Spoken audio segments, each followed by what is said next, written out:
நான் சொல்றது இப்ப அப்படியே இமேஜின் பண்ணிக்கோங்க. அப்படியே அந்நியன் படத்துல வர மாரி நீங்க ஒரு சேர்ல உட்காந்துட்டு இருக்கீங்க. உங்களுக்கு ஒரு 8 வயசு. இந்த டைம்ல ஸ்கூல்ல உட்காந்துட்டு இருக்கீங்க. ஸ்கூல்ல உட்காந்துட்டு இருக்கும்போது டீச்சர் ஏதோ ஒரு கொஸ்டின் கேட்குறாங்க. முந்திரி கொட்டை மாரி கைய தூக்கி எனக்கு ஆன்ஸர் தெரியும்னு கைய தூக்குறீங்க. ஆன்ஸர் சொன்னா, அந்த ஆன்ஸர் ஒரு தப்பான ஆன்ஸரா இருக்கு. தப்பான ஆன்ஸர்னோனே டீச்சர் இரிட்டேட் ஆயி, "ஏன்டா இது கூட உனக்கு தெரியாதான்னு?" சொல்லி திட்டுறாங்க, கத்துறாங்க. மேபி ஒரு சில அடி கூட நீங்க வாங்கியிருக்கலாம். உடனே கிளாஸ்ல இருக்கிறவங்க எல்லாம் சிரிக்கிறாங்க. உங்க பக்கத்துல இருக்கிற ஃப்ரெண்ட் எல்லாம் சிரிக்கிறான். பட் ஆனா உங்களுக்கு மட்டும் ஒரே கஷ்டமா இருக்குது. அடடா! என்னடா இது நம்ம ஆன்ஸர் தப்பா சொல்லிட்டோமேன்ற ஒரு ஃபீல் இருக்குல்ல. அதுதான் அதுக்கப்புறமா வர கிளாஸஸ் 9 வயசு, 10 வயசா இருக்கட்டும், இல்ல ஸ்கூல் முடிக்கும்போதா இருக்கட்டும், இல்ல காலேஜ் முடிக்கிறதா இருக்கட்டும், எல்லா பீரியட்லயுமே அடடா! நம்ம ராங்கா இருந்தோம்னா, ஊரே நம்மள பார்த்து சிரிக்கும். இல்ல ராங்கா இருந்தோம்னா டீச்சர் பனிஷ்மென்ட் குடுப்பாங்க. ராங்கா இருந்தா மார்க் கம்மியாகும். ஸோ ராங்கா இருக்கக்கூடாதுன்றது ஸ்கூல்லேருந்தே உங்க பிரெயின்ல ஆட்டோமேட்டிக்கா அந்த நியூரான்ஸ் டெவலப் ஆயிட்டே வருது. ஸோ ராங்கா இருந்தா தப்பு. ராங்கா இருந்தா பனிஷ்மென்ட் கிடைக்கும். ஜாப்ல ராங்கா இருந்தா எஸ்கலேஷன் வரும். ஸோ இந்த மாரி ராங்காவே இருக்கக்கூடாதுன்னு மைண்ட் ஃபிக்ஸ் ஆயிடுச்சு. கடைசியில என்ன ஆகுது? நீங்க கடைசியா ஒரு நாள் மார்க்கெட்குள்ள வரீங்க. ஆனா அதே பிரெயின தூக்கிட்டு இங்க வரீங்க. ஸோ இங்க ராங்கா இருக்கிறது இஸ் ஈக்குவல் டூ லாஸ் ஆகுறது. ஸோ ஐய்யய்யோ! லாஸ் ஆயிருச்சே! நம்ம ராங் ஆயிட்டோமே! அப்படின்ற தாட் திருப்பி இங்கேயும் உள்ள வரும். இதுதான் 99.99% நீங்க ட்ரேடிங்ல ஃபேஸ் பண்ற ப்ராப்ளத்துக்கான முக்கியமான பாயிண்ட். அந்த ஒரு ஸ்கூல் பிரெயினோட நீங்க இங்க உள்ள வரும்போது, கண்டிப்பா ஸ்ட்ரகிள் ஆக தான் செய்வீங்க. இத எப்படி ஃபிக்ஸ் பண்றது? அத டீட்டெயிலா இந்த வீடியோல சொல்றேன். ஸோ நான் எப்பவுமே ஒண்ணு சொல்ருவேன்ல, நம்ம brain is not design to trade. ட்ரேடிங்க்காக நம்ம பிரெயின் வந்து அடாப்ட் ஆகுறது ரொம்பவே கஷ்டம். ஏன்னா, நான் முன்னாடியே சொன்ன மாரி சின்ன வயசுலேருந்தே நீங்க ஒரு ஒரு மெத்தடாலஜில நம்ம வளர்ந்துருப்போம். நீங்க இல்ல, நானு எல்லாருமே சரி. ஒரு ஒரு ஏன் ஒரு ப்ராக்ரஸ் ரிப்போர்ட் எவ்ரி ஸ்கூல்ல எவ்ரி ஆனுவல் டே அன்னைக்கா இல்ல எப்பன்னு தெரியல. ஜென்ரலாவே ஒரு ப்ராக்ரஸ் ரிப்போர்ட் குடுப்பாங்க இல்லையா? ஒரு மிட் டெர்மோ ஒவ்வொரு எக்ஸாம் முடிஞ்சதுக்கப்புறம் குடுப்பாங்க. அது எப்படின்னா, உங்களோட ரேங்கிங்க பேஸ் பண்ணி எந்தெந்த எக்ஸாம்ஸ்ல எவ்வளோ மார்க் எடுத்திருக்கீங்கன்றதுக்கு ஏத்த மாரி, higher the number of marks, higher the rank.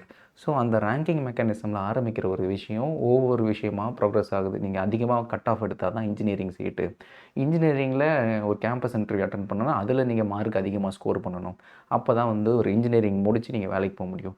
So எல்லா இடத்துலயுமே உங்களோட டேலண்ட்ட எப்படி அனலைஸ் பண்ணுவாங்க, இல்ல எப்படி ரேங்க் பண்ணுவாங்கன்னா, the more you are right, the more better person you are, the good person you are, இல்ல இன்டெலிஜென்ட் பெர்சன் யூ ஆர் அப்படின்னு தான் சொசைட்டியே நம்மள ரேங்க் பண்ணியிருக்கு.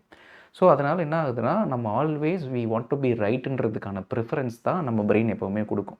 We wanted to avoid being wrong.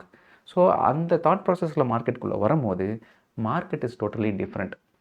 ஏன்னா market is the only profession where you can be wrong, still make money. Which means that நான் ஒரு 100 trade எடுக்கிறேன்னா, 40 trade தான் வின்னிங் ட்ரேடா இருக்கும். பாக்கி 60 ட்ரேட் லூசிங் ட்ரேடா இருந்தாலும் பரவால்ல. But still after 100 trade still I can make profits. ஏன்னா, when I am right, how much I make. When I lose, how much I லூஸ்ன்னு அந்த ஒரு ரேஷியோ இருக்கு இல்லையா?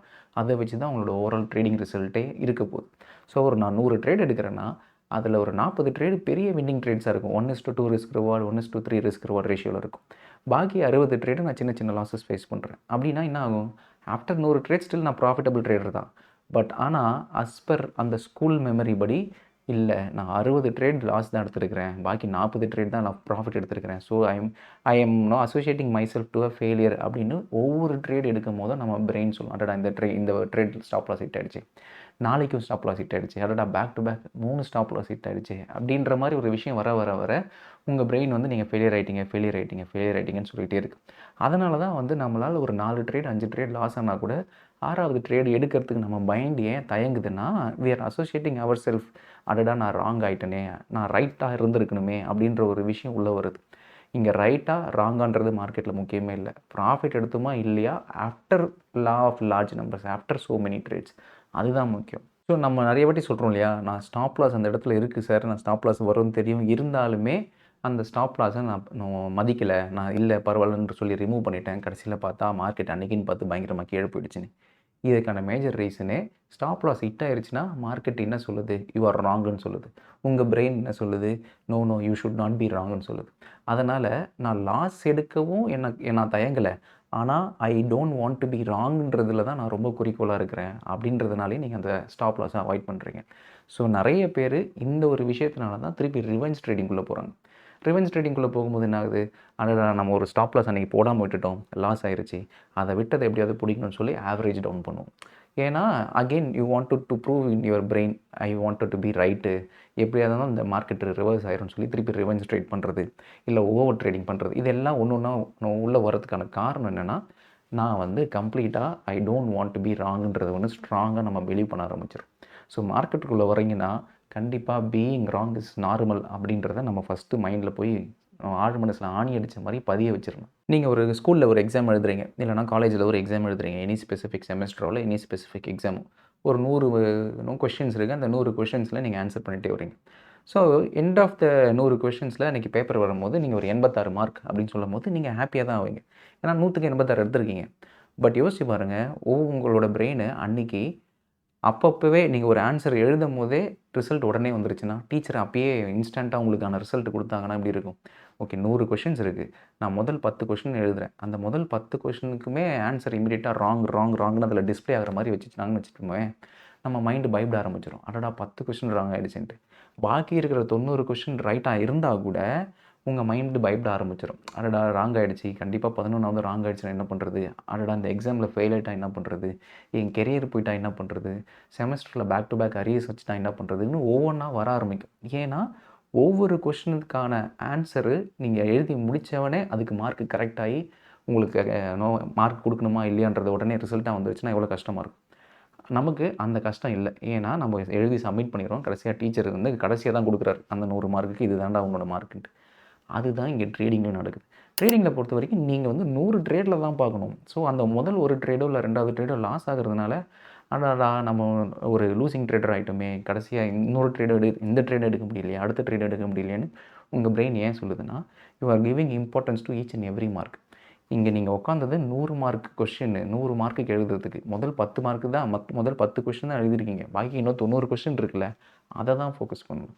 ஸோ இந்த ஷிஃப்ட் நீங்கள் உள்ளே கொண்டு வந்துட்டாலே ஈச் அண்ட் எவ்ரி ட்ரேடோட அவுட்கம் வந்து உங்களுக்கு பெருசாக பாதிக்காது. ஸோ மார்க்கெட்டில் உங்களுக்கு 2 ஆப்ஷன் தான். ஒன்று நீ இந்த வரல தொடணும், இல்லை இந்த வரல தொடணும்னா யூ வாண்ட் டு பி ரைட்டா இல்லை யூ வாண்ட் டு மேக் மணியானா எல்லாம் போய் தான் தொடுவாங்க. I want to make money, அதுக்கு தானே மார்க்கெட்டுக்குள்ளேயே வந்திருக்கும்.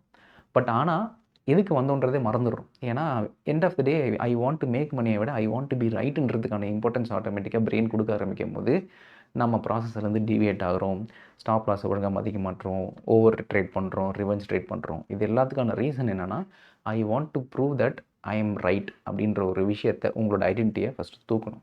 எல்லாருமே ஹியர் டு மேக் மணி, அதுக்கு it's okay to be wrong அப்படின்ற ஒரு மென்டாலிட்டியை நம்ம ஃபஸ்ட்டு கொண்டு வரணும். இந்த அஜித் சொல்கிற மாதிரி வரலாறு கொஞ்சம் திருப்பி பாருங்கள் அப்படின்னா, ஜென்ரலாகவே ட்ரெண்ட் ஃபாலோயிங்கோட வின்னிங் அக்யூரசி ஒரு 35% to 40% தான் இருக்கும். Any kind of trend following system. But still it makes millions of money. நீங்கள் பில்டன் அப்படின்னு ஒரு ஃபண்ட் ஹவுசஸ்லாம் இருக்குது. அவங்க வந்து வெறும் ட்ரெண்ட் ஃபாலோயிங் சிஸ்டம்ஸ் மட்டும்தான் யூஎஸில் ரன் பண்ணுறாங்க. And they're managing billions of dollars. And அவங்களுமே மில்லியன்ஸ் ஆஃப் ப்ராஃபிட்ஸும் எடுக்கிறாங்க வித் வெறும் 40% accuracy. Even with respect to any kind of trader like Richard Dennis எடுத்துக்கோங்க. ரிச்சர்ட் டென்னிஸ்லாம் வெறும் $400 $200 மில்லியன் மாற்றினார் using simple trend following system. அவரோட இன்டர்வியூ நீங்கள் எடுத்து பார்த்தீங்கன்னா தெரியும், அவரோட winning accuracy is less than 35%. So பாக்கி 65% of the time is wrong தான். But still he was able to make money because நான் முன்னாடியே சொன்ன மாதிரி when he is right he is able to make more money than when he was wrong. So லாஸை விட profit அதிகமாக இருக்கும் போது வின்னிங் அக்யூரசி மேட்ரே இல்லை. வாரன் பஃபட், ஜுன்ஜுன்வாலா இவங்களாம் எடுத்துக்கோங்க, அவங்களாம் ஹண்ட்ரட்ஸ் ஆஃப் கம்பெனியில் இன்வெஸ்ட் பண்ணியிருக்காங்க. பட் ஸ்டில் வாரன் பஃபட்டை பொறுத்த வரைக்கும் அவரோட 10 கம்பெனி லைக் ஐபிஎம்மாக இருக்கட்டும், இல்லைனா காட்ஸ்கோவாக இருக்கட்டும், இல்லைனா வால்மார்ட்டாக இருக்கட்டும், ஆப்பிளாக இருக்கட்டும், இந்த மாதிரி கம்பெனிஸ் தான் அவருக்கு பிக்கெஸ்ட் வெல்த்தை கிரியேட் பண்ணி கொடுத்துச்சு. Rakesh Jhunjhunwala is one of the best investor in India சொல்கிறோம் இல்லையா, அவரோட மேக்ஸிமம் வெல்த் எதில் தெரியுமா வந்துச்சு, டைட்டனில் தான் வந்துச்சு. மற்றதெல்லாம் ஒரு செகண்டரி லெவலில் தான் இருக்கும். ஸோ இப்படி இருக்கும்போது நிறைய ஓவரால் விஷயத்தில் நிறைய பேர் தேர் ஸ்டில் ராங் தான், லெஜெண்ட்ஸே இருந்தாலுமே சரி. பட் ஸ்டில் அவங்க ஃபோக்கஸ் பண்ணது I am not here to prove that I am right, I am here to make money அப்படின்றதுல தான் அவங்க குறிக்கோளாக இருந்தாங்க. அதனால் மார்க்கெட்டில் being wrong is very normal. நீங்கள் இந்த பர்டிகுலர் எக்ஸாம்பிள் எடுத்துப்போமே, இதில் ஒரு ட்ரேடர் வந்து 80% வின்னிங் அக்யூரசி வச்சுருக்காரு, இன்னொரு ட்ரேடர் 35% வின்னிங் அக்யூரசி தான் வச்சுருக்காரு. இந்த ட்ரேடர் வின் பண்ணும்போது எல்லா வின்னிங் ட்ரேடுக்குமே 5,000 ப்ராஃபிட் எடுக்கிறாரு. பட் லாஸ் வந்துச்சுன்னா 25,000 லாஸ் வருது அவருக்கு. ஸோ ஒரு 10 ட்ரேட் எடுக்கிறாருன்னா 8 ட்ரேடு கன்சிஸ்டண்ட்டாக ப்ராஃபிட் எடுக்கிறாரு. பட் பாக்கி இருக்கிற அந்த லாஸ்ட் 2 ட்ரேடு அவர் யூஸ்வலாக எடுக்கிற ஆவரேஜ் வின்னிங் ட்ரேடை விட 5 மடங்கு லாஸ் அதிகமாக பார்க்குறாரு. ஸோ அதனால் என்ன ஆகுது, ஈவன் தோ 80% வின்னிங் அக்யூரசி இருந்தாலுமே கடைசியாக after 10 trade is still ending up losing -10,000 rupees. But இது அப்படியே ஆப்போசிட்டில் வரும். ஸோ இன்னொரு ட்ரேடர் இருக்கார். அவரோட வின்னிங் அக்யூரசி பார்த்தீங்கன்னா வெறும் 35% தான். பட் வின் ஆச்சுன்னா அவர் 30,000 ரூபீஸ் எடுக்கிறாரு. லாஸ் ஆச்சுன்னா 5,000 தான் லூஸ் பண்ணுறாருன்னா, அப்போ யோசிச்சு பாருங்கள். மொத்தமாக ஒரு எத்தனை ட்ரேடு, ஒரு 4 ட்ரேடில் தான் அவர் ப்ராஃபிட் எடுக்கிறாரு. பாக்கி 6 ட்ரேடு அவர் லாஸ் தான் பண்ணுறாரு. Still after 10 trades he is ending up with more profits. ஏன்னா இவரோட ரிஸ்க் ரிவார்ட் ரேஷியோ அதிகமாக இருக்குது. ஸோ மார்க்கெட்டை பொறுத்த வரைக்கும் நம்ம எவ்வளோ ரிஸ்க் எடுக்கிறோம் அண்ட் அந்த ரிஸ்க்குக்கு எவ்வளோ ரிவார்டு வருதுன்றது தான் முக்கியமே தவிர, எத்தனை நம்பர் ஆஃப் டைம்ஸ் நான் ரைட்டாக இருக்கேன் அப்படின்றது முக்கியமே இல்லை. ஸோ நான் இவ்வளோ நாள் ட்ரேட் பண்ணிகிட்ருக்கேன்ல, ஒரு நாள் கூட நான் மேனுவலாக ட்ரேட் பண்ணதே இல்லை. அதேமாதிரி ஒரு நாள் கூட என் ரூல்லேருந்து நான் டீவியேட் ஆனதே இல்லை. ஏன்னா எனக்கு தெரியும், ஒன்ஸ் நான் டீவியேட் ஆகிட்டேன்னா, ஃபார் அன் எக்ஸாம்பிள் அன்றைக்கி ஸ்டாப் லாஸ் மார்க்கெட் ஹிட் ஆக போகுதுன்னு தெரியும். என் ரூல்ஸ் படி அன்றைக்கி ஹிட் ஆகிட்டு போனாலும் எனக்கு பிரச்சனை இல்லை அப்படின்னு நான் விட்டுருந்து அன்றைக்கி லாஸ் ஆகிருந்ததுன்னா நான் நிம்மதியாக தூங்கியிருப்பேன். பட் ஆனால் அன்றைக்கி ஸ்டாப் லாஸ் ஹிட் ஆகும், நான் ஓவர் ரைட் பண்ணிடுறேன் அப்படின்னு சொல்லிட்டு நான் ஸ்டாப் லாஸை ரிமூவ் பண்ணிவிட்டு அன்றைக்கின்னு பார்த்து கரெக்டாக மார்க்கெட் கீழே வந்து ரிவர்ஸ் ஆகி மேலே போச்சுன்னா, நான் 4 பேர்கிட்ட போய் மாறு தட்டிட்டு சொல்ல மாட்டேன், பார்த்தியா மார்க்கெட் ரிவர்ஸ் ஆகிடுச்சு, நான் ஸ்டாப் லாஸ் எடுத்துட்டேன், என் பிளான் அன்றைக்கி நான் பிரேக் பண்ணதுனால அன்றைக்கி நான் ப்ராஃபிட்டில் முடிஞ்சேன், you should know when to break the ரூல்ஸ்னு சொல்லி நான் கோட்ஸ் போட்டுட்டு வாட்ஸ்அப் ஸ்டேட்டஸ் போட்டு சுற்றிட்டு இருந்தேன்னா, என்ன மாதிரி ஒரு லூஸ் ட்ரேடர் யாருமே இருக்க மாட்டான். ஏன்னா I am deviating from the process. So ஒரு ப்ராசஸை ஃபாலோ பண்ணி லாஸே வந்தால் கூட பிரச்சனையே இல்லை. ஆனால் அந்த ப்ராசஸை டீவியேட் பண்ணி ப்ராஃபிட் வந்ததுன்னா அது மிகப்பெரிய பிரச்சனை. அந்த லாங் ரனில் that is not at all going to help. So ட்ரேடிங்கை பொறுத்த வரைக்கும் இதை நல்லா மைண்டில் வச்சுக்கோங்க. It's okay to be wrong. Absolutely it's normal. நீங்கள் ஒரு 4 ட்ரேட் லாஸ் எடுக்கிறதுனால நீங்கள் ஒரு ஃபெயிலியர் ட்ரேடர் ஆக போகிறதே கிடையாது. Just focus on the process. ப்ராஃபிட்டை கம்ப்ளீட்டாக விட்டுருங்க, அவுட்கம்மை கம்ப்ளீட்டாக விட்டுருங்க. ப்ராசஸை ஃபோக்கஸ் பண்ணி நீங்கள் ரெகுலராக ஃபாலோ பண்ணிகிட்டே இருந்தாலே போதும், profit eventually it will follow. இதுதான் I wanted to convey. So hope you found it helpful. So I will see you guys some other டாப்பிக்கில் ஒரு some other வீடியோவில். Next time I will see you guys. Bye.